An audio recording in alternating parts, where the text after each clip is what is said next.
All right, Saturday morning, Adam Trigger here. And if you're betting Major League Baseball today, you're going to want to watch this. I've got two free picks to talk to you about. The free picks have been doing well. We had a nice total on Thursday. Last night, both plus 1.5s came in. If you just played the two underdogs, both plus money, they split. So no matter how you played White Sox Nationals last night, it went well. We're going to try to do it with two MLB sides again. Here, first one, let's go to the Motor City. It's Blue Jays Tigers. I want to start by let's add some context to the losing streak for the Tigers right now, because I don't think it's quite as bad as maybe it's being made out to be. Yeah, listen, losing 10 of 11 at any point in the year is not ideal. But again, I think there's a little context that's being left out as the Tigers just get dragged right now like their season's over, even though they still have a 7.5 game lead in their division. The 4 games they lost before the break, we would just give them a pass there. This is a team that had a phenomenal first half. They were, at the time, they had a double-digit lead in their division. Overachieved more than pretty much anyone that could have expected them to. So again, just a straight pass on those 4 games prior to the All-Star break. Now, the fact that they've lost 7 of 8 out of the break is concerning. But again, I think there's some context that makes it a little bit more sort of believable, and then believable in the respect that it's like, yes, that happened, but that's probably not what's going to continue going forward. And so the thing that sort of jumps out to me is the fact that a lot of Tigers were in the All-Star game. They probably had the most All-Stars they've had in years. And then they were on the road for a road trip with no day off immediately after the break, meaning they went from the All-Star game to Texas to Pittsburgh and didn't have a travel day in between. That Texas series, it is what it is. It was a hard-fought series. The Rangers needed those games just as bad as the Tigers, and the Rangers are a pretty respectable team as well. And the Tigers, they dropped 2 of 3 in what was just a hard-fought series. No, I have no real issue with that either. The series against the Pirates, that's where it gets tricky, because you can't be getting swept by the Pirates, but at the same time, they had to play on Monday after playing on Sunday Night Baseball with no day off. So that was more travel and no day off. And then the final series, or the final game of that series, was a day game. Not exactly the most ideal setup for the Tigers. Now, what happens after that series? They come home, but they've got to play the best team in Major League Baseball right now, or at least one of them, in the Toronto Blue Jays. So scheduling has done them no favors. But again, to look at this Tigers team and say their season's over or there's something wrong, I think is a little bit of a stretch. They still come into play today after losing 10 of 11 with a 7.5 game lead in the AL Central. And no one's going to touch them in this division. They're still going to win the AL Central by many games. So there's really nothing to worry about. And I'm honestly a little bit disappointed that the books sort of are on that wavelength too. I thought we would get a little bit better of a price here, but it's Tariq Skubal. And I think that's, it's unfortunate that it's his turn in the rotation, because I would have loved to bet the Tigers against Gausman, who's a guy that I think, he's having a really nice season, but I do think he's a guy they can handle. But you're just not going to get the chance to do that at a nice price, because Skubal is probably going to win the Cy Young in the American League. It's worth pointing out the one win the Tigers have since coming out of the All-Star break was the last time Tariq Skubal pitched. He went 6 2/3. He struck out 11. He gave up 1 run. He was dominant against the Rangers.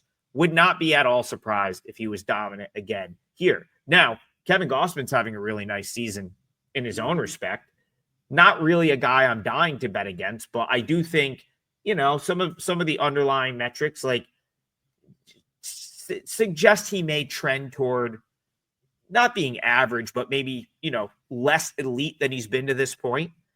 And I do think the Tigers get something off of him. He may go 6 or 7. That's really Gausman's strength. This has been the ability to work deep into games, but he tends to give up something. And Skubal might give up nothing, because he really is one of the, maybe pitchers you can count on one hand at this point, where you can just expect him to go out and give you like 7 innings of 1-run ball or shut a team out over 6 innings. I mean, he is the best of the best, the elite of the elite when it comes to starting pitching in Major League Baseball. So with the Tigers in need, the way they're in need right now, and with Skubal on the mound, I very much like the Tigers to win this game. And I don't think there's any real issues yet. Now, if they lose this one, we might need to send Johnny Detroit into the city to give them the same type of pep talk he would give us when we're not selling enough, because then it would be a big issue. If they drop this one and now they've lost 11 of 12 with Skubal on the mound, that's a problem. And they're then I would start to panic a little bit if I'm the Tigers. If Skubal comes out and locks it down like I expect him to tonight, at worst, they're still 7.5 games ahead of the next best team in the division. No issues there. Tigers are going to be fine, and I think they get it done here. So I believe it's minus 180 right now. A little bit more juice than I'd like to lay, but it is the Blue Jays and it is Gossman. So watch as the day goes on. If that comes down, even if it comes down 20 cents, and suddenly you can get Tariq Skubal at like $1.60 favorite at home, that's a very good bet. So that's where I'm looking at in that game. I do like the Tigers to finally break their losing streak and beat the Blue Jays there. Another thing I really like tonight in Major League Baseball, I've got it up on my page. 5% max bet. It's going to be my first 5%er in weeks. It's a spot and a setup that I absolutely love. And we've got 3 straight winning days. So yesterday, cashed with my only MLB play. It was the Marlins. Went 2-1. That's 3 consecutive winning days. And I fully intend to make it 4 straight winning days with a 5% max bet winner tonight. That's up right now on my page. You can see it scrolling on the bottom of the screen, wt.buzz/AT to grab that 5% max bet. All right, let's head out west.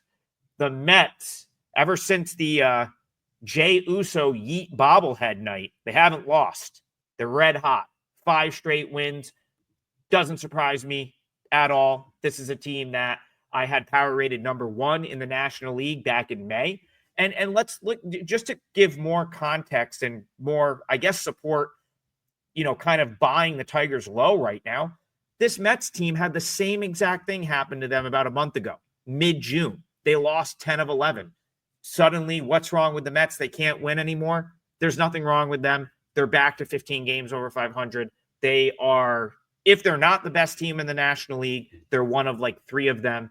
And I'm still very much in on this Mets team being really good. That's why it makes it difficult for me to actually get to the window with the Giants here, who I do like in this game. Now, the reason I like the Giants in this matchup is I feel like the books are pricing this game suggesting that Robbie Ray and David Peterson are similar.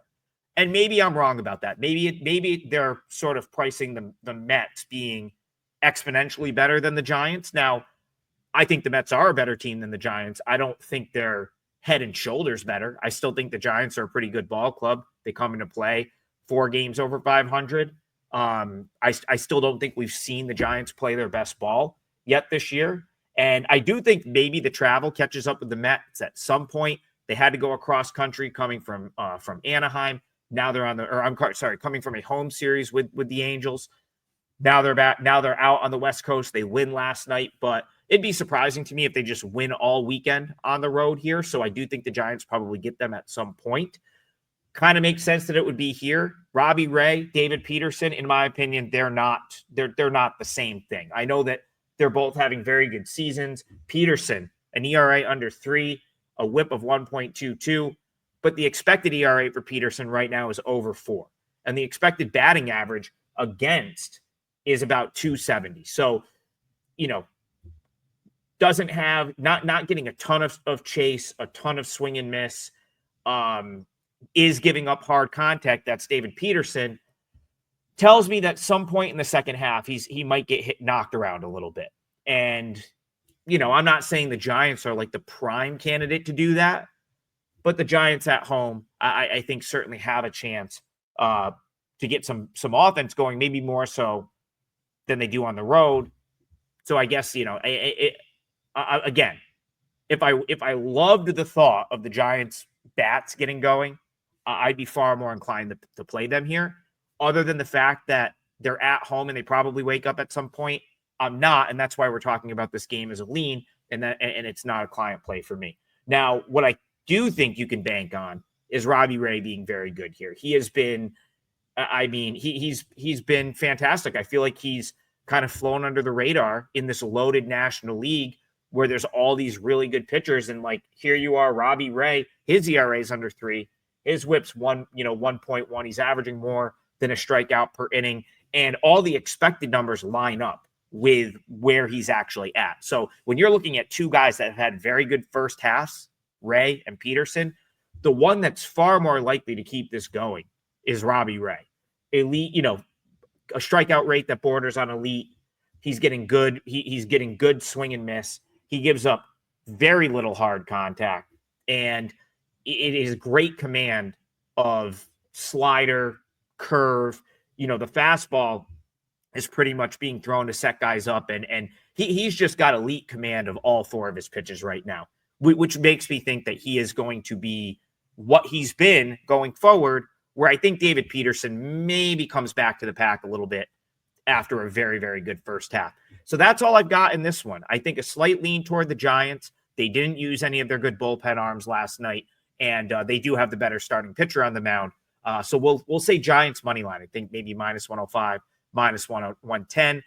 Not as strong as my lean on the Tigers. I know you're laying a little bit more juice there, but I very, very much like the Tigers to win today. So the better of the 2 free picks, Tigers and Giants, in my opinion, would be the Tigers. And that's the one I'll tag on my free picks page at WagerTalk. If you go over to that same page, wt.buzz/AT, not only will you see that free pick on the Tigers, you will see my 5% MLB max bet that goes tonight. It's a spot that I absolutely love. Everything sets up for this one. And so I'm coming out firing 3 straight winning days, and I'm having a really good Major League Baseball season to this point.